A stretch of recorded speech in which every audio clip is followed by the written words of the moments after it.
अस्सलाम वालेकुम वरहमतुल्लाहि वबरकातुहू। देखिएगा, आज का जो लेसन है वो प्रोनाउन के ताल्लुक से है। प्रोनाउन किसे कहते हैं, इसको समझना जरूरी है इस लेसन को समझने के लिए। और ये लेसन इंपॉर्टेंट इसलिए है क्योंकि इस लेसन को अगर आप नहीं समझेंगे तो कई जगह आपको कंफ्यूजन और कई जगह आपको शुकूक व शुबहात आपके सामने आएंगे। इससे बेहतर ये है कि इस लेसन को आप जहन में रख लें और उसके अकॉर्डिंग आप चलें। सबसे पहली बात यह है कि प्रोनाउन किसे कहते हैं। प्रोनाउन से पहले आपको समझना जरूरी है, जो पार्ट्स ऑफ स्पीच है ना, यानी पार्ट्स ऑफ स्पीच का मतलब होता है कि वो चीजें और वो अज्जा जिनसे मैं और आप गुफ्तगू और कलाम करते हैं, वो जो बनता है, ठीक है, तो उसको पार्ट्स ऑफ स्पीच बोलते हैं। पार्ट्स का मतलब है हिस्से। उर्दू में इसी का ट्रांसलेशन किया जाता है, पार्ट्स मींस अज्जा, ठीक है। और स्पीच का मतलब होता है कोई भी बात, ठीक है, जिसको कलाम कह रहा हूं मैं। तो अजदाए कलाम होते हैं, उसमें बहुत सारी चीजें होती हैं, ठीक है। उनमें से एक है नाउन, एक है pronoun, adjective, verb, adverb, preposition, conjunction, interjection. मुझे आपको ये सब नहीं पढ़ाना है, मुझे तो काम की चीज पढ़ानी है, वो ग्रामर में मुझे जाना ही नहीं है। देखिएगा, इस प्रोनाउन से पहले आपको समझना जरूरी है कि नाउन किसे कहते हैं। नाउन मैंने शायद पहले भी आपको बताया है, किसी भी चीज का जो नाम होता है दैट इज नाउन। कोई भी चीज हो, फॉर एग्जाम्पल एक वर्ड यूज होता है कैप। तो ये जो कैप वर्ड है, ये इसका नाम नहीं है, किसका नाम है। तो ये जो वर्ड कैप है ये हुआ नाउन। फॉर एग्जाम्पल स्पेक्टिकल, चश्मा जिसे आप कहते हैं, तो ये चश्मा नहीं है, बल्कि जो वर्ड है ना स्पेक्टिकल, ये इस चीज का नाम है। तो ये जो वर्ड है, ये वर्ड हुआ नाउन।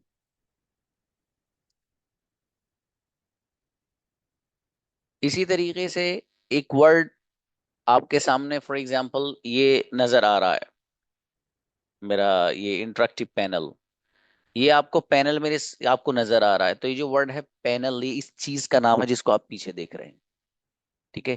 तो खुलासा ये कलाम ये है, किसी भी चीज का जो नाम होता है उसी को नाउन कहते हैं।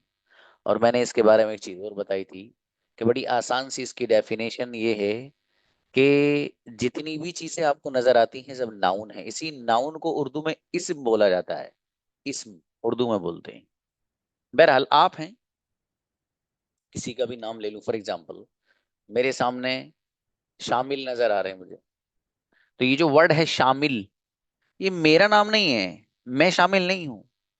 शामिल इस बच्चे का नाम है जो मेरे सामने है बैठे, फॉर एग्जाम्पल।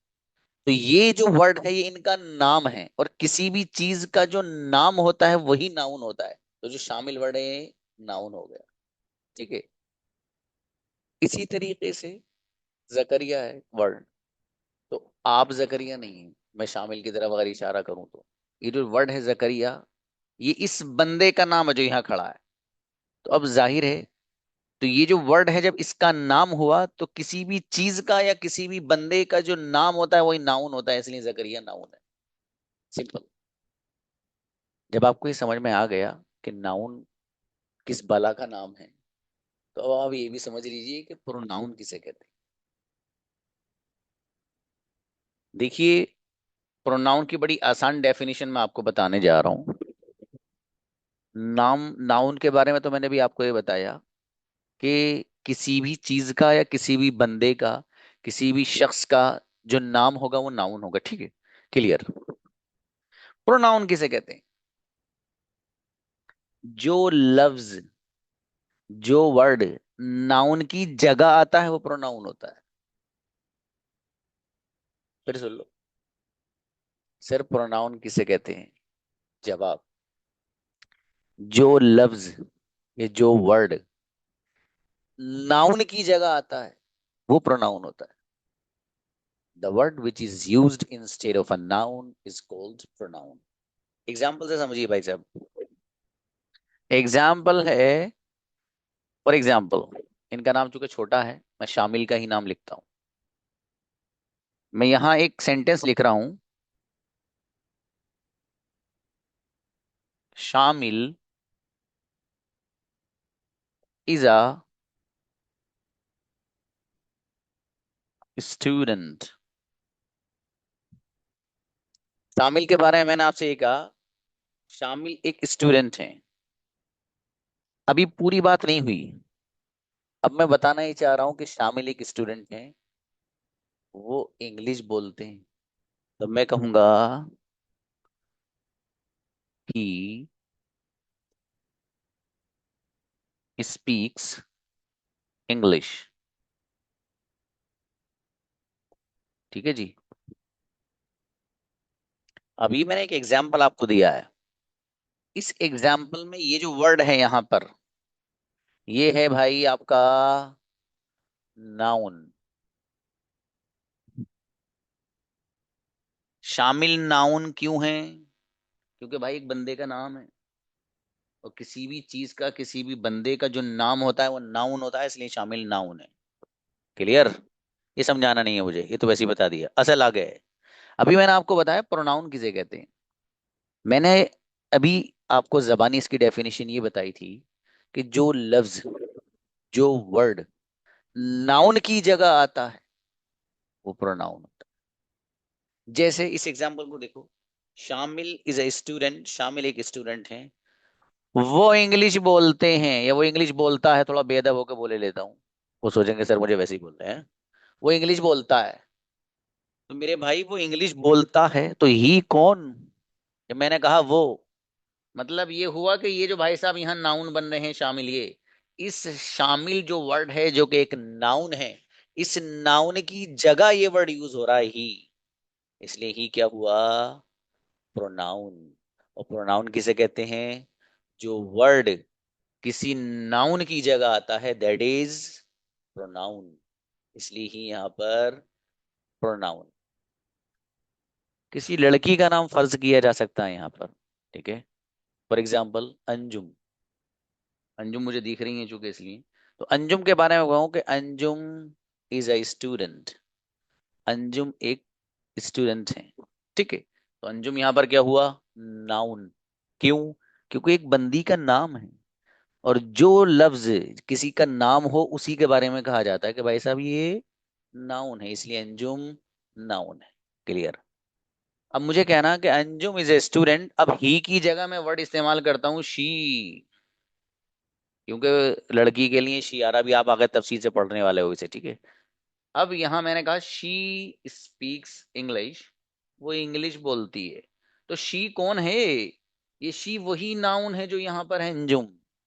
उस अंजुम नाउन की जगह शी जो वर्ड आ रहा है, इसीलिए इसको कहा जा रहा है भाई साहब ये है प्रोनाउन।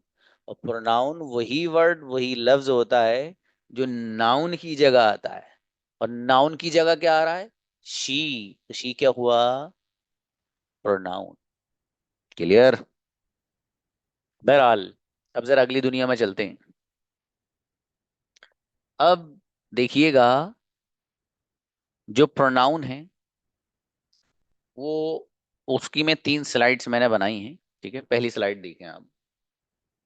ये जो सामने आपको नजर आ रहा है, हो सकता है हल्का फुल्का किसी को कुछ ब्लर सा नजर आ रहा हो, हल्का फुल्का, तो एडजस्ट कर लेना। देखो, ये सब आप पढ़ चुके हो। I we you they he she it. ठीक है, ये आपको बताया था मैंने, भले ही तफसील से नहीं बताया। तफसील से इसलिए नहीं बताया कि एक मुस्तकिल लेसन है इसके लिए, इसलिए नहीं बताया। बहरहाल, आई, इसका मतलब एक जो बंदा, मैं, यह मैंने हिंदी भी लिखी है, उर्दू भी लिखी है। ठीक है जी। वो कोई मैसेज मत करना, सब थोड़ा सा हल्का कम नजर आ रहा है, वीडियो आएगी आपके पास, सब देख लेना, सही नजर आएगा, क्योंकि तुम लोग मैसेज बहुत जल्दी करने लगते हो, माशाल्लाह। देखो, आई का मतलब मैं। ठीक है। एक बंदा अगर होगा तो मैं, चाहे वो लड़की हो या लड़का हो, मैं। जैसा आपने सेंटेंस बनाया था, आई गो, मैं जाता हूँ। यहाँ पर क्या लिख रहा? आई स्टडी इंग्लिश, मैं इंग्लिश पढ़ता हूँ, कुछ भी नहीं है इसमें। ठीक है। अगला वर्ड देखिए, अगला वर्ड जो यहाँ यूज हो रहा है, वी। क्या है मेरे भाई? वी वर्ड यूज हो रहा है। वी का मतलब, आई तो आपको पता चल गया, वी का मतलब हम। मतलब मेरे पास अगर कई सारे लोग खड़े और खड़े हो जाएं, और मैं कोई आपको बात बताऊं सबके बारे में, तो मैं मालूम है क्या कहूंगा? भाई हम जकरिया सर से पढ़ते हैं। तो हम के लिए वी वर्ड यूज करते हैं, राइट। इसको मैंने लिख रखा है यहाँ पर, हम। उर्दू में भी ये जमा मुतकल्लिम, समझ रहे होंगे उर्दू वाले बच्चे। एग्जाम्पल है, वी स्टडी इंग्लिश, हम इंग्लिश पढ़ते हैं। कुछ कितनी भी सेंटेंस बना लो, हम इंग्लिश बोलते हैं, वी स्पीक इंग्लिश। हम बिरयानी पसंद करते हैं भाई, तो we like biryani, for example. You, ये यू है। सामने आपके अगर कोई एक लड़का है, वो तब भी यू है। एक लड़की है खाली, वो तब भी यू है। दो लड़के, दो लड़कियां हैं, वो तब भी यू हैं। सारे लड़के हैं तब भी यू हैं। सारी लड़कियां हैं तब भी यू हैं। सामने आपके कोई भी है, एक हो, दो हो, तीन हो, चार हो, लड़की हो, लड़का हो, इससे कोई भी हैसे नहीं, बस यू आएगा। ठीक है भाई। सामने कोई भी हो, उसके लिए क्या आएगा? यू ही आएगा। बच्चा हो छोटा तब भी यू है, बच्ची हो तब भी यू, बूढ़ी अम्मा जी हैं तब भी यू है, दादाजी हैं तब भी यू है। ठीक है। सबके लिए यू आएगा, आपके सामने जो है, बस। यहाँ पर एग्जाम्पल दिया गया, ये लिखा है सबके लिए तुम। यू स्टडी इंग्लिश, तुम इंग्लिश पढ़ते हो, आपने इसको पढ़ा, यू गो तुम जाते हो, यू डोंट गो तुम नहीं जाते हो, आपने पढ़ चुका है यहाँ आप। अगली चीज देखिए, दे। दे का मतलब, अब देखो जो मैं सिचुएशन बता रहा हूँ, मैं हर जगह बोलूंगा, तीनों स्लाइड में बोलूंगा, इसे जहन में रखना। दे का मतलब, मेरे फॉर एग्जाम्पल 5 दोस्त हैं, तो मैं ये कहूं कि जो मेरे 5 दोस्त हैं, यहाँ तो नहीं है ना, या तो मैं ही पढ़ा रहा हूँ आपको, मेरे दोस्त तो नहीं है यहाँ। तो अब अगर मैं कहूं कि वो कुरान पढ़ते हैं, तो वो कुरान पढ़ते हैं का मतलब ये है कि वो जो बहुत सारे मेरे दोस्त हैं, उनके बारे में बात कर रहा हूँ मैं, वो कुरान पढ़ते हैं जो मेरे दोस्त हैं। तो उनके लिए अगर मुझे बताना होगा, तो मैं लफ्ज इस्तेमाल करूंगा, दे। तो मैं कहूंगा they read the Holi Quran, या दे रिसाइड द होली कुरान। ठीक है। यहाँ पर है दे स्टडी इंग्लिश, वो इंग्लिश पढ़ते हैं। आपने याद किया है गर्दान और कंजुगेशन में, दे गो वो जाते हैं, दे डोंट गो वो नहीं जाते, राइट। क्लियर।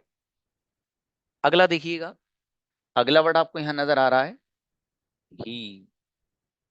ही का मतलब, इसे भी जहन में रखना, जो सिचुएशन बता रहा हूँ। जैसे दे के बारे में अभी सिचुएशन मैंने आपको बताई है, कि मेरे बहुत सारे दोस्त हैं, मुझे उनके बारे में बताना कि वो कुरान पढ़ते हैं। ऐसे ही मेरा एक भाई है, मैं उस भाई के बारे में आपसे कहूं कि वो अरबिक बोलता है। तो जो मेरा एक भाई है, मैं उसके बारे में अगर आपको बता रहा हूँ कि वो अरबिक बोलता है, तो मैं कहूंगा ही स्पीक्स अरबिक।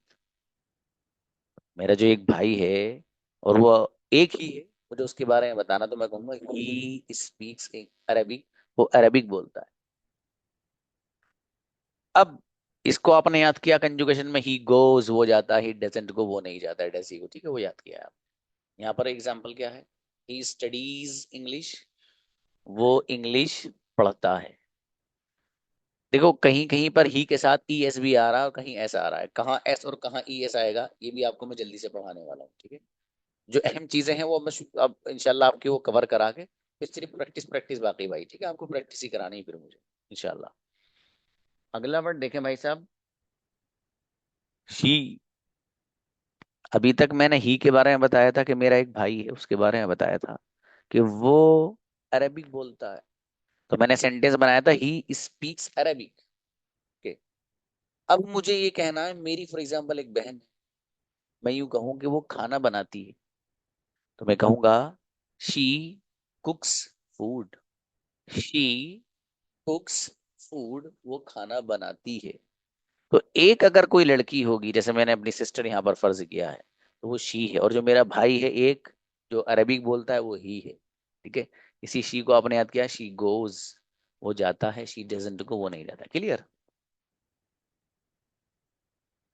इट, इन भाई साहब के बारे में शायद बात नहीं आई है, इसको जरा ध्यान से समझना, बहुत लोग कंफ्यूजन है, सर ये इट बड़ा दिमाग खराब करता है सर हमारा। भाई साहब दिमाग खराब बिल्कुल नहीं होने का इंशाल्लाह आज के बाद, ठीक है, ध्यान से सुनो। देखिए जो लफ्ज इट है, इसके मैं आपको 3 इस्तेमाल बता रहा हूँ, इसके 3 यूजेस बता। पहला, पहला इसका जो इस्तेमाल है और यूज है वो ये है कि इट को जो हम यूज करते हैं और इट को जो हम लाते हैं वो उन चीजों के लिए लाते हैं जो बेजान होती, जिनके अंदर जान नहीं होती, उनके लिए लेकर आते हैं। जैसे चेयर है, मेरे पास ये जो मैं चश्मा पहन रहा हूँ ये स्पेक्टिकल ये है, ये जो मैं यहाँ हेडफोन यूज कर रहा हूँ ये है, ये सब चीजें वो हैं। मेरे जो वॉच पहन रहा हूँ ये है।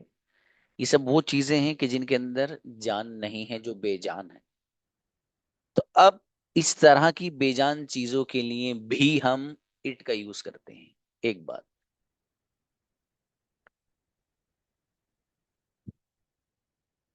दूसरी बात, इट का जो हम इस्तेमाल करते हैं वो उन चीजों के लिए भी करते हैं जो जानदार तो हैं लेकिन अकल वाली नहीं है, जिनको उर्दू में बोला जाता है गैर ज़विल उकूल। यानी वो ऐसी जानदार जिनको अल्लाह ने वो अकल नहीं दे रखी जो एक इंसान को दे रखी होती है। तो ऐसी चीजों के लिए भी हम इट का इस्तेमाल करते हैं। जैसे फॉर एग्जाम्पल बिल्ली है, कैट।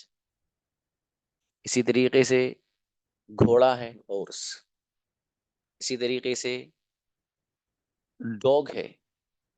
तो ये वो जानवर हैं कि अल्लाह ने जिनको जान तो दी है, जिनके अंदर जान तो है लेकिन अकल नहीं। तो उनके लिए भी हम इट का इस्तेमाल करते हैं। एक आखिरी चीज और, इट का हम उस वक्त भी इस्तेमाल करते हैं जबकि हमारे सामने कोई बच्चा ऐसा हो कि जिसका जेंडर हमें पता ना हो, जिसकी जिन्स हमें पता ना हो कि वो मेल है या फीमेल है, मुजक्कर है या मुअन्नस है, कोई बच्चा है। तो उसके लिए भी हम इट का यूज करते हैं। जैसे एक वर्ड यूज होता है बेबी, तो अगर कहीं पर बेबी लफ्ज आता है तो वहां चूंकि बेबी छोटे बच्चे को भी बोलते हैं और बच्ची को भी बोलते हैं, तो उसके लिए भी हम इट का लफ्ज इस्तेमाल कर लेते हैं। अभी तक के लिए ये तीन यूजेज ही अपने जहन में रखना, ठीक है। बाकी एडवांस लेवल में क्या होगा वो आगे बताया जाएगा। ये तीन यूजेज अपने जहन में रखना। फिर दोबारा रिपीट कर रहा हूँ। हम इट को उन चीजों के लिए भी लाते हैं जिनमें जान नहीं है, जो बेजान है। मुझे फॉर एग्जाम्पल अभी यहाँ जो एग्जाम्पल देने वाला हूँ उससे भी ये बात वाजे हो जाएगी। दूसरी बात, वो जानदार जिनके अंदर अल्लाह ने अकल नहीं रखी, जैसे जिनको एनिमल्स आप कह सकते हैं, तो उनके लिए भी हम इट का लफ्ज इस्तेमाल करते हैं, ठीक है। जैसे लॉयन है, इसी तरीके से कैट है, इसी तरीके से जेबरा है। ये अल्लाह पाक ने जान तो इनके अंदर डाली है लेकिन इनको अकल से नवाजा नहीं है, अकल इनके अंदर नहीं है। तो इनके लिए भी हम इट का लफ्ज इस्तेमाल करते हैं, ठीक है। आप कह सकते हैं कि कोई बिल्ली है किसी के पास, वो कह रहा है आपसे कि भाई this is my favourite PAT, ये मेरा पसंदीदा जानवर है, बट इट ईट्स अलॉट, लेकिन भाई साहब खाती बहुत है। तो इट का वर्ड आप यहाँ पर इस्तेमाल उसके लिए कर रहे हैं, ठीक है, तो चलेगा बिल्कुल। बहरहाल इसी तरीके से कोई बच्चा है और उसका जेंडर हमें पता नहीं, जिन्स पता नहीं उसकी कि वो मेल है, फीमेल है, मुजक्कर है, मुअन्नस है, तो उसके लिए भी हम इट का लफ्ज इस्तेमाल कर लेते हैं। अब देखिए जो यहाँ पर आपको है नजर आ रहा है, ये जो इट है, ये इट इसको समझना है जो यहाँ पर हमने यहाँ इस्तेमाल किया। अब देखिए ऊपर से एक चीज, I we you they he she it, ये सारे के सारे जो आपको प्रोनाउन नजर आ रहे हैं, ये सब वो हैं जो सब्जेक्टिव प्रोनाउन है। कौन से हैं? Subjective pronoun. क्या मतलब हुआ सब्जेक्टिव प्रोनाउन का? सब्जेक्टिव प्रोनाउन का मतलब ये हुआ कि ये वो प्रोनाउंस हैं कि जो सेंटेंस में सब्जेक्ट बनकर इस्तेमाल होते हैं। या यूं कह लो कि ये वो प्रोनाउंस हैं जो सेंटेंस में सब्जेक्ट की जगह आते हैं। सब्जेक्ट बनते हैं यूं कह लो, या सब्जेक्ट की जगह आते हैं। इसी वजह से इन प्रोनाउंस को सब्जेक्टिव प्रोनाउंस कहा गया है, यानी सब्जेक्ट बनते हैं। सारे सेंटेंस में आप चेक कर लो सब्जेक्ट बन रहे हैं। इट का एग्जाम्पल, इट का एग्जाम्पल कुछ इस तरह से बनेगा। फॉर एग्जाम्पल ये शामिल एक मोबाइल लेकर आए हैं। अब देखो मैंने सिचुएशन में शामिल को शामिल किया है, तो ये शामिल ही शामिल रहेंगे हर जगह। ठीक है। अब मैंने शामिल से ये कहा कि भाई शामिल आप एक लैपटॉप लेकर आए थे। बोले हाँ सर लाया था। तो अब मैं इनसे पूछ रहा हूँ कि भाई साहब उसके बारे में बताइए कैसा चलता है वो। मैंने इनसे क्या कहा, जरा ध्यान से सुनना। देखो तीनों स्लाइडों में मैं इसी बच्चे को जो है यहाँ फर्ज करूंगा एग्जाम्पल में, समझने में आसानी होती है इससे। शामिल लैपटॉप लेकर आए 4-5 दिन पहले बड़ी अच्छी कंपनी का। मेरे लिए मैं कह रहा हूँ बच्चा एक लैपटॉप लेकर आया, मैं उससे पूछ रहा हूँ मैंने कि भाई वो जो लैपटॉप आप लाए थे 3-4 दिन पहले वो कैसा चलता है, कुछ बताओ तो, मुझे भी जरूरत है लेने की, मैं भी लेना चाहता हूँ। अब शामिल मुझे जवाब दे रहे हैं, sir it works well. It works well. Sir बेहतरीन चलता है, शानदार चलता है। तो इट का मतलब वो जो शामिल लैपटॉप लेकर आए हैं उस लैपटॉप की जगह इट का यूज हो रहा है। और लैपटॉप बेजान चीजों में से, ठीक है। तो इट का मतलब वो जो लैपटॉप जो ये लेकर आए हैं वही इससे मुराद है। और ये इसका जो निशाना है वो वहीं जा रहा है, ठीक है। जिस तरीके से मैंने वहां आपको फर्ज करके दिखाया था कि अंजुम के बारे में बताया था कि Anjum is a student, she speaks English. Anjum एक स्टूडेंट है, वो इंग्लिश बोलती है। तो शी जो था वो नाउन की जगह यूज हो रहा था अंजुम की जगह, इसलिए वो प्रोनाउन था। ये इट प्रोनाउन क्यों है, इसलिए कि एक नाउन की जगह यूज हो रहा है। वो नाउन कौन सा है भाई, वो तो शामिल के पास लैपटॉप है। वो लैपटॉप जो है वो तो नाउन है ना, ये जो वर्ड है लैपटॉप, ये नाउन है भाई साहब। क्यों, इसलिए कि वो जो चीज है जिस पे लिखा जाता है उसका नाम है, इसलिए लैपटॉप हुआ नाउन। और उस लैपटॉप नाउन की जगह ये इट यूज हो रहा है। और जो वर्ड किसी नाउन की जगह यूज होता है वो प्रोनाउन होता है, इसलिए इट क्या हुआ, प्रोनाउन हुआ। समझ में आया। तो बहरहाल ये वो एग्जाम्पल है जहां पर इट का यूज हो रहा है और बेजान चीज के लिए हो रहा है, राइट। आगे चलते हैं। जिसके समझ में नहीं आया सेशन कई बार देख लेना, ये लेसन एक बार ही पढ़ा रहा हूँ। इसके बारे में मैं किसी से मालूम भी नहीं करूंगा, मर्जी है आपकी। लेकिन इसे अगर देखोगे तो आपके समझ में अच्छा आएगा, राइट। अब देखिए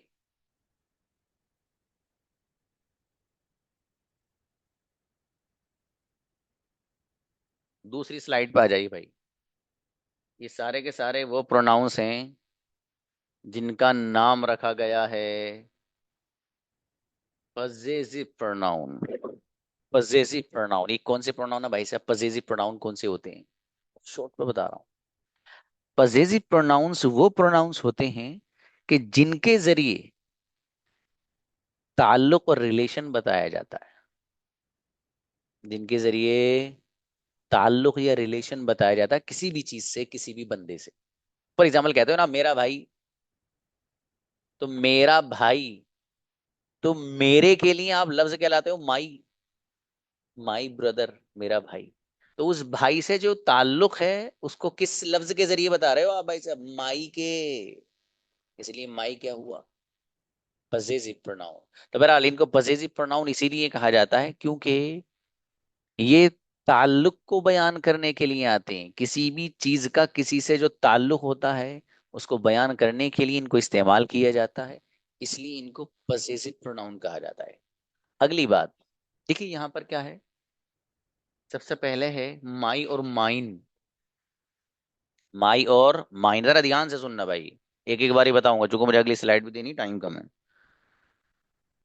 माई का एग्जाम्पल, फॉर एग्जाम्पल यहाँ पर जो लिखा हुआ है उसको भी देख लो। आई यूज माई पेन, मैं इस्तेमाल करता हूँ माई पेन, अपना कलम। यानी मैं जो यूज करता हूँ वो माई पेन, अपना कलम, ये ऐसे ही बोलते हैं हमारी जबान में।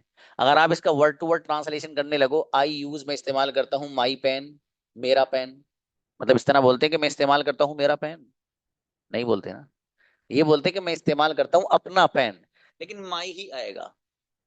इसी तरीके से आप कह सकते हो किसी के बारे में बोलते हो आप, ही इज माई ब्रदर, ये मेरा भाई है, ठीक है। और आप कह सकते हैं मोबाइल है सामने, आप किसी से कह रहे हैं भाई this is my mobile, this is my mobile. तो माई के जरिए आप क्या करते हैं, अपना रिलेशन और ताल्लुक बताते हैं। My brother, my sister, my country, my state, my मदरसा, और माई कॉलेज, माई यूनिवर्सिटी, ठीक है फॉर एग्जाम्पल। तो माई के जरिए आप क्या करते हैं, ताल्लुक बताते हैं। एक दूसरा लफ्ज यहाँ पर आ रहा है माइन, इसको कैसे इस्तेमाल करना वो देखिए। देखिए मुझे ये कहना है, एक सामने किताब रखी है, ठीक है। मैं आपसे पूछ रहा हूँ भाई साहब किसकी है किताब, आप मुझसे क्या कह रहे हैं? Sir, this book is mine, this book is mine, मैं लिख देता हूँ इसको। आपको कहना है दिस बुक इज माइन। ठीक है भाई साहब, दिस बुक इज माइन, ये किताब मेरी है। बहुत सारे बता सकते हो, ये घर मेरा है, दिस हाउस इज माइन, ये कार मेरी है, दिस कार इज माइन। ठीक है, इस तरह से जितनी चाहो उतने सेंटेंस आप बना सकते हो। तो मैंने दो चार बना के आपको दिखाया, अपनी तरफ से बना सकते हो जितनी चाहो। आगे देखिएगा, दूसरे नंबर पर आपको नजर आ रहा है अवर। अवर का मतलब होता है हमारा। जैसे बोलते हैं हमारा घर, अवर हाउस। हमारा स्कूल, बोलते हैं अवर स्कूल। हमारी हमारी सोसाइटी, अवर सोसाइटी। ठीक है, बोलते हैं हमारी यूनिवर्सिटी, तो अवर यूनिवर्सिटी फॉर एग्जाम्पल। ठीक है, इस तरह से इसको इस्तेमाल करते हैं आप। यहाँ एग्जाम्पल मैंने ये दिया कि you use, sorry, we use, हम इस्तेमाल करते हैं अवर पेन्स, अपने कलम, अवर पेन्स, अपने कलम हम इस्तेमाल करते हैं। ठीक है, यहाँ अपने इसलिए ट्रांसलेशन करो कि हमारे यहाँ ऐसे ही बोला जाता है ना, ऐसे नहीं बोला था कि हम इस्तेमाल करते हैं हमारे पेन, इस तरह बोला नहीं जाता। ठीक है, तो हम इस्तेमाल करते हैं अपने पेन। हमें कहना फॉर एग्जाम्पल कि जैसे मुझे यूं कहना है, कोई भी एग्जांपल आप इसके लिए फर्ज कर सकते हैं कि आपको कहना है कि हमारे कलम वो लोग इस्तेमाल करते हैं। फॉर एग्जाम्पल किसी के बारे में तो आप कह सकते हो कि दे यूज अवर पेन्स, अरे वो जो लोग कलम इस्तेमाल करते हैं ना, वो हमारी तो इस्तेमाल करते हैं। ठीक है, इसी तरीके से आप इसको कितनी भी सेंटेंस में यूज कर लीजिए। अवर हाउस, हमारे घर, आप कह सकते हैं our house is are big, हमारे जो घर हैं भाई साहब बड़े बड़े हैं। ठीक है, तो इस तरह आप अवर का भी अपने सेंटेंस में यूज कर सकते हैं। अगला जो वर्ड है जरा इसे देखिए भाई साहब, अवर्स। ये जो अवर्स वर्ड है, इसका मीनिंग भी क्या है? हमारा ही है। यानी अवर माने भी हमारा है, अवर्स का मीनिंग भी हमारा ही है। इसको सेंटेंस में कैसे यूज करना है समझना है थोड़ा सा। ऊपर क्या मैंने एग्जांपल फर्ज किया था, देखो मैंने कहा था दिस बुक इज माइन, ये किताब मेरी है। ठीक है, मैंने क्या कहा था? ये किताब, दिस बुक इज माइन, मेरी है। अब मुझे बहुत सारी किताबों के बारे में आपको बताना है, मैं आपको कह रहा हूं these books are mine. These books जब बहुत सारी हो जाती है तो उनके लिए दीज वर्ड इस्तेमाल करते हैं। तो दीज बुक्स, ये किताबें, आर माइन, हमारी। फॉर एग्जाम्पल, तो आप यूज कर सकते हैं दीज बुक्स आर अवर्स। ठीक है जी, तो दीज बुक्स आर अवर्स, ये किताबें हैं अवर्स, हमारी। ठीक है, इस तरीके से आप इसको सेंटेंस में इस्तेमाल कर सकते हैं। आगे देखिएगा भाई, योर और योर्स। देखिएगा, योर का मतलब आपका या तुम्हारा, बोलते हैं तुम्हारा भाई, योर ब्रदर, तुम्हारी बहन, योर सिस्टर, और तुम्हारा घर, योर हाउस, योर होम, तुम्हारी कार, योर कार। ठीक है, यहाँ एग्जाम्पल जो दिया गया वो थोड़ा सा अलग है, इसमें है यू यूज, आप या तुम इस्तेमाल करते हो, योर पेन, अपना कलम। यानी अगर वर्ड टू वर्ड करो तो ट्रांसलेशन होगा तुम इस्तेमाल करते हो तुम्हारा पेन।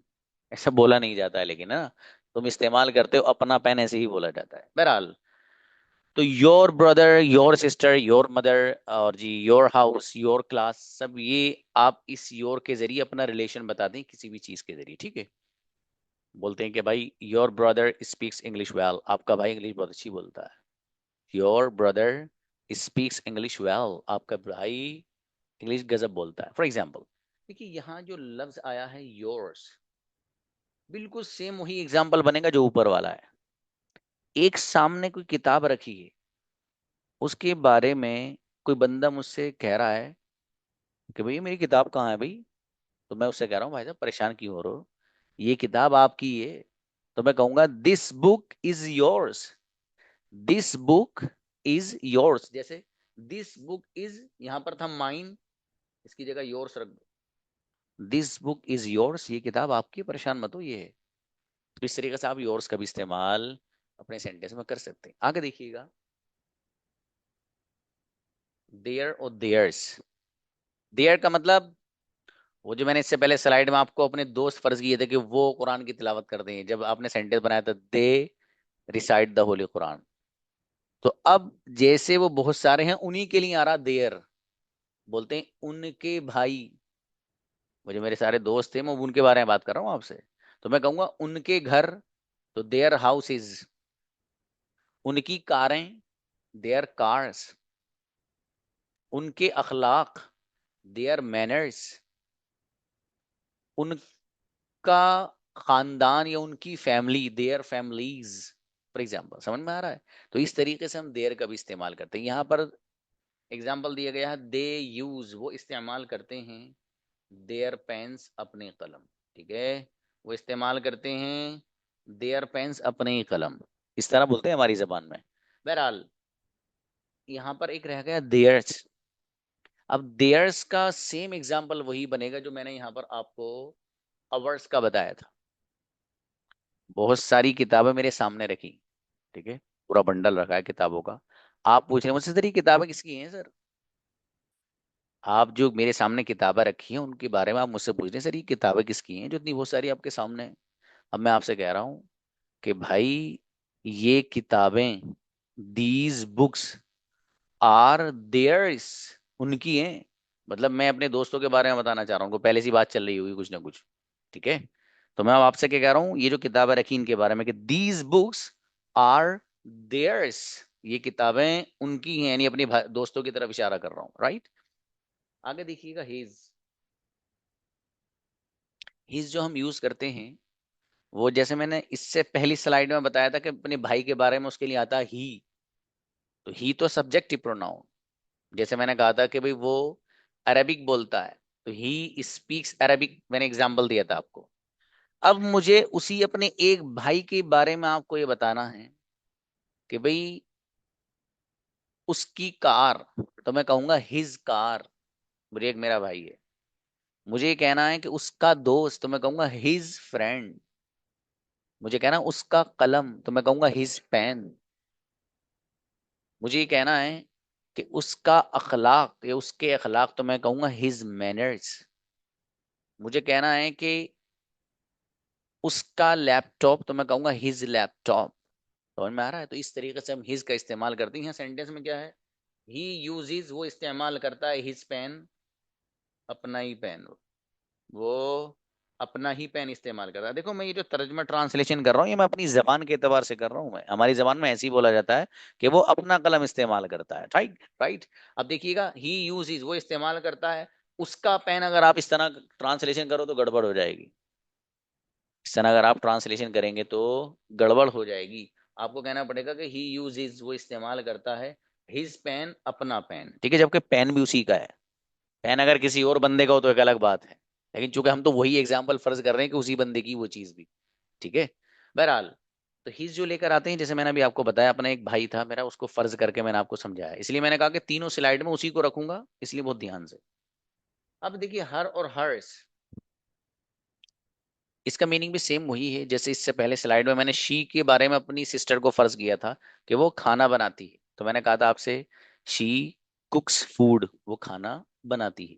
अब मुझे ये कहना है फॉर एग्जाम्पल कि उसकी कार, वो जो बहन है मेरी एक, मैं कहूंगा हर कार। उसका कलम, हर पेन। मुझे कहना उसकी किताब, मैं कहूंगा हर बुक।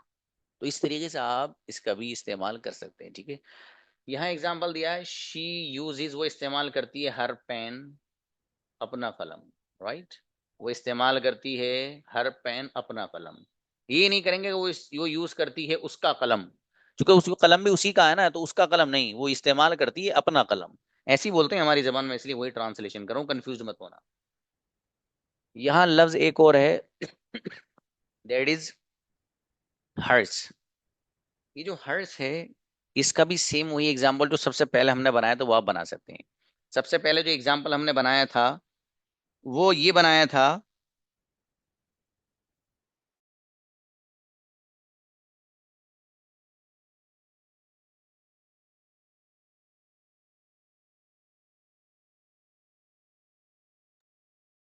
सबसे पहले जो एग्जाम्पल था वो था, दिस बुक इज माइन, ये किताब मेरी है। ठीक है, कोई किताब सामने रहेगी, पेन फर्ज कर लीजिए।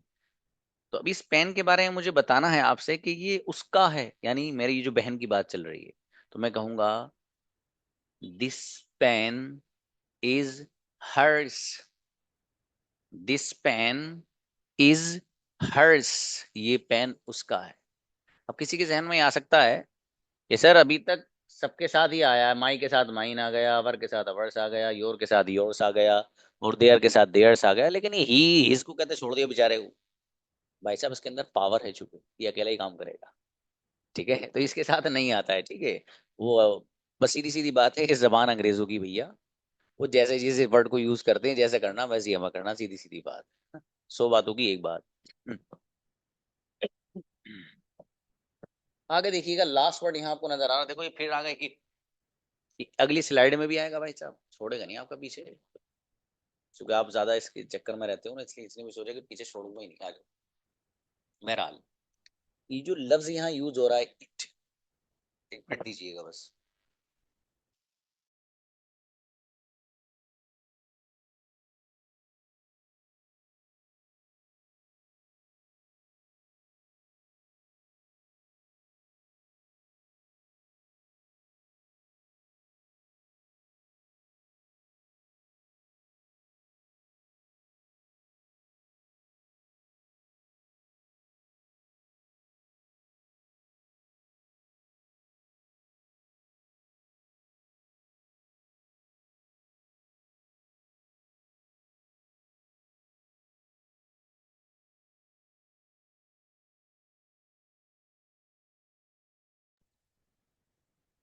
ओके,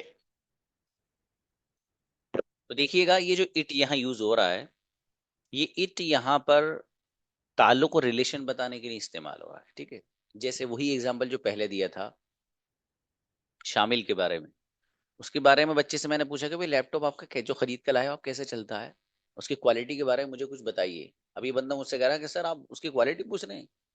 अब ये मुझे इंग्लिश में बोल के बता रहे हैं, it's quality is good, it's quality is good, उसकी क्वालिटी गजब है सर, बढ़िया है, ठीक है। मुझे कहना उसका कलर, मैं कहूंगा इट्स कलर, उसकी चमक, इट्स ब्राइटनेस, फॉर एग्जाम्पल, ठीक है। मुझे कहना है उसकी खुशबू, तो मैं कहूंगा इट्स स्मेल या इट्स फ्रेग्रेंस। मुझे ये कहना है कि उसका जायका, तो मैं कहूंगा इट्स टेस्ट, इट्स टेस्ट। इस तरह से हम इट्स का भी यूज करते हैं अपने सेंटेंसेस में, जितने चाहो उतने सेंटेंस बना लेना। अब एक लास्ट स्लाइड है, उसको और देखते चलिए भाई, फिर उसके बाद आप आराम करिएगा, बहुत थक गए होंगे। देखिएगा ये सारे नाम प्रोनाउंस आपको नजर आ रहे हैं, me you, sorry me us you them him और हर और इट, ये जो आपको सारे नजर आ रहे हैं, ये सब प्रोनाउंस वो हैं जो ऑब्जेक्टिव प्रोनाउन है। कौन से मेरे भाई? ऑब्जेक्टिव प्रोनाउन, जरा तेज बढ़िया से समझ लेना भाई, इसमें हल्का सा तेज चलूंगा इस स्लाइड में। ये सब ऑब्जेक्टिव प्रोनाउन है। सवाल ये हुआ कि सर इनको ऑब्जेक्टिव प्रोनाउन क्यों कहते हैं, क्या सवाल है, इन सबको ऑब्जेक्टिव प्रोनाउन क्यों कहते हैं? जवाब, ये जितने भी प्रोनाउंस हैं ये ऑब्जेक्ट की जगह आते हैं, इसलिए इनको ऑब्जेक्टिव प्रोनाउन कहा जाता है। ये यूं कह लीजिए, ये सारे के सारे प्रोनाउन जो हैं सेंटेंस में ऑब्जेक्ट बनते हैं, इसलिए ये ऑब्जेक्टिव प्रोनाउन कहलाते हैं। क्लियर? कैसे बनते हैं वो देखिए, मी का मतलब होता है मुझे या मुझको, ठीक है। फॉर एग्जाम्पल, आप किसी से कहें कि भाई साहब जकरिया सर पढ़ाते हैं, जकरिया सर टीचिज किसे? मुझे, तो जकरिया सर टीचिज मी। मेरे फादर पैसे देते हैं किसे? मुझको, तो my father gives me money, my father gives me, मेरे फादर देते हैं किसको? मी, मुझे क्या देते हैं? रुपीज, वो अगली बात। तो मी यहाँ पर क्या है? As a objective word use हो रहा है, ऑब्जेक्ट बन रहा है, राइट। एग्जाम्पल यहाँ आप खुद देख लेना, है मैं समझा रहा हूँ आपको, बस देखिए अस, अस का मीनिंग क्या है? हमें या हमको, ठीक है। अब जैसे आप कई सारे लोग हों, कहीं घूमने जाएं, आप किसी से बात करते हो, आप ये कह रहे हैं कि जकरिया सर पढ़ाते हैं, जकरिया सर टीचिज अस, हमको, जकरिया सर टीचिज अस, जकरिया सर हमको पढ़ाते हैं या हमें पढ़ाते हैं, ठीक है, फॉर एग्जाम्पल, ठीक है। अब आप कई भाई हो, अब आपसे पूछेगा आपको पैसे कौन देता है, तो आप कह रहे हैं सामने वाले बंदे से कि माई फादर ये खाली father gives us money, father gives, अब्बा जी देते हैं, किसको देते हैं, अस, हमें या हमको, क्या देते हैं वो अलग बात है, मनी, कुछ भी, ठीक है। अस को इस तरीके से सेंटेंस में इस्तेमाल आप कर सकते हैं। यहाँ भी लिख रखा है मैंने, यहाँ खुद देख लेना, मैं अलग दे रहा हूँ इनसे अलग। यू, देखो यू यहाँ भी आ गया, और वहां सब्जेक्टिव प्रोनाउन में भी था, जैसे यू गो तुम जाते हो, वहां पर यू सब्जेक्ट बन रहा है, लेकिन यहाँ पर ऑब्जेक्ट बन रहा है। फॉर एग्जाम्पल, जैसे आप बोलते हैं किसी भी बंदे को अगर आप इज्जत देते हो तो उससे कहते हैं अब मैं आपकी इज्जत करता हूँ, तो मैं इज्जत करता हूँ, आई रेस्पेक्ट, किसकी, यू, आपकी, आई रेस्पेक्ट, मैं इज्जत करता हूँ, किसकी करते हो भाई साहब, अब मुझे सामने वाले के बारे में बताना, आपकी, तो मैं कहूंगा आई रेस्पेक्ट यू, मैं आपसे मोहब्बत करता हूँ, ठीक है। कोई बंदा किसी बंदे से ही कह रहा है, दोस्त है, यार मुझे सच में तुमसे बड़ी मोहब्बत है, तो वो कह रहा था आई लव यू, मैं आपसे मोहब्बत करता हूँ, मैं आपको पसंद करता हूँ, आई लाइक यू, मैं आपको पसंद करता हूँ, तो आई लाइक मैं पसंद करता हूँ, यू आपको, यहाँ पर यू क्या हुआ, ऑब्जेक्ट। अगला देखिएगा, डैम, डैम का मतलब वही जो मैंने फर्ज पहली बार में फर्ज किए थे, मेरे जो दोस्त हैं, अब मैं आपसे कह रहा हूं मैं पढ़ाता हूं, तो आई टीच उनको, डैम, आई टीच दैम, मैं उनको पढ़ाता हूं। अब मुझे कहना है कि मैं इज्जत करता हूं, आई रेस्पेक्ट, किसकी, उन्हीं के बारे में बताना जो मेरे दोस्त हैं, तो मैं कहूंगा आई रेस्पेक्ट दैम, आई रेस्पेक्ट दैम, मैं उनकी इज्जत करता हूं, राइट। इस तरह से जितने चाहो इतने सेंटेंस बना सकते हो। हिम, ये हिम वही है जो मेरा भाई था, जिसके बारे में मैंने आपको बताया था कि ही स्पीक्स अरेबिक, वो अरेबिक बोलता है। अब मुझे उसी के बारे में आपको बताना है, क्या, आई टीच, मैं पढ़ाता हूं, हिम, उसको, आई टीच हिम, मैं उसको पढ़ाता हूं। तो अगर आपको इस तरीके से सिचुएशन कहीं भी आ रही है, तो आप इस तरीके से हिम का इस्तेमाल करेंगे। देखो मैंने पहले से एक ही सिचुएशन क्रिएट की थी, एक ही सूरत हाल फर्ज की थी, ताकि आपको समझने में पूरे सबक को, लेसन को आसान, ठीक है। और मैं उसी पर चल रहा हूँ, अभी मैं वही फर्ज कर रहा हूँ सब चीजें। एक आता है हर, हर का मतलब वही जो मेरी सिस्टर, मेरी बहन है, जिसके बारे में मैंने कहा था कि शी कुक्स फूड, वो खाना बनाती। अब मैं कह रहा हूं आपसे कि भाई साहब आई टीच हर, मैं पढ़ाता हूं उसको, आई टीच हर, मैं पढ़ाता हूं उसको, जो हर, वो जो मेरी सिस्टर है एक, ठीक है, उसके लिए हर लेकर आएंगे, ऑब्जेक्ट की जगह यूज हो रहा है। इट फिर आ गया भाई साहब, अब भाई पीछे छोड़ दे यार, कहीं छोड़ ही नहीं रहा है, यहाँ भी आ गया इट। इट इस सेंटेंस में देखेंगे आप, जो यहाँ लिख रहा है, यहाँ पर एज ऑब्जेक्ट यूज हो रहा है, लेकिन मैं इससे अलग मिसाल दे रहा हूं आपको। वही एग्जाम्पल जो शामिल के बारे में फर्ज किया था, शामिल से पूछ रहा हूँ, शामिल जो लैपटॉप लाए थे, उसे इस्तेमाल भी करते हुए नहीं, ये वैसे ही रखा बस अलमारी में। ये भाई साहब मुझसे मालूम है क्या करें, अरे sir I use it, I use it, मैं उसे इस्तेमाल करता हूं। कहीं आप मजलिस में बैठे, उसी मजलिस में अंजुम भी बैठी, बिरयानी का जिक्र छिड़ बैठा, बट कौन कौन सी डिश पसंद करते हैं, बिरयानी का जिक्र हुआ तो ये भी कहने लगी वहां, अरे जहर कैसी बात कर रहे हैं, I like it, I like it, मैं पसंद करती हूँ उसको, इट का मतलब वही बिरयानी जिसका जिक्र चल रहा है, तो यहाँ पर it as a objective pronoun use हो रहा है, ठीक है। उम्मीद यही है कि आपको सब समझ में आ गया होगा। अभी भी अगर किसी को नहीं आया हो, तो मैं ये देखूंगा कि आप लोगों में से कौन बच्चा है जो मुझे मैसेज कर रहा है। मुझे मैसेज सुबह में आना चाहिए आपका, अब शाम में नहीं। क्यों, पहले सेशन देखना, रिकॉर्ड हुआ जो आएगा, इसको देख के दोबारा फिर मुझे जो कंफ्यूजन है वो दूर, वो जो पूछना, क्योंकि वो बच्चा जो आप में से मुझसे, फॉर एग्जाम्पल रात में ही मैसेज अगर उसका आ रहा है सेशन देखने के 5 मिनट के बाद ही, तो इसका मतलब है कि ये सेशन मैंने अभी भेजा नहीं, भाई साहब का मैसेज पहले से ही कि सर ये वाली चीज समझ में नहीं आई। नहीं, आपको पहले सेशन देखना है सभी लोगों को, फिर जो कंफ्यूजन हो, ये बंदा 1000 एग्जाम्पल देके समझाएगा आपको फिर, इंशाल्लाह, ठीक है। लेकिन देखना जरूर है, जब समझ में नहीं आएगा, इतना सा भी कंफ्यूजन अगर है ना भाई साहब, देखना हर हाल में, बस सीधी बात है। बाकी जो शुको को शुभात हैं, ये खादिम आपके लिए हाजिर है, राइट। मिलते हैं इंशाल्लाह, अस्सलाम वालेकुम।